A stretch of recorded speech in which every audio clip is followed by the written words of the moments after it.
And now the Executive Secretary, NEITI, Dr. Orji Ogbonnaya Orji, has revealed that from 2009 to 2020, Nigeria has lost over 619.7 million barrels of crude oil valued at $46.16 million. That is 16.25 trillion naira to theft and sabotage, which amounts to losing over 140,000 barrels of crude valued at $10.7 million daily. Dr. Orji Ogbonnaya made this known at the Stakeholders Roundtable for the review and approval of NEITI audit reports held yesterday in Abuja. Maliki Duru has more. According to Dr. Orji Ogbonnaya Orji, so far, the Nigerian Extractive Industry Transparency Initiative (NEITI) has conducted a total of 13 cycles of reconciliatory reports in the oil and gas sector and 11 cycles of reports in the solid mineral sector. So far, I must recollect, NEITI has conducted 13 cycles of reconciliatory reports in the oil, gas and mining sector, 11 cycles of such reports in the solid mineral sector, and these reports have disclosed a total revenue earnings for government since 1999 to $741.48 billion. That's what Nigeria has earned in oil and gas as at 2021, from 1999 to 2021. And the release of this report will now update this data.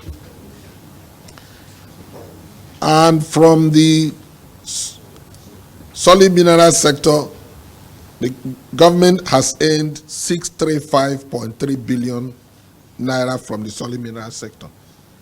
The earnings were between the period 1999 to 2020. He added that it is commissioning a study to determine the quality of PMS consumption and the utilization of the 13% derivation in Nigeria.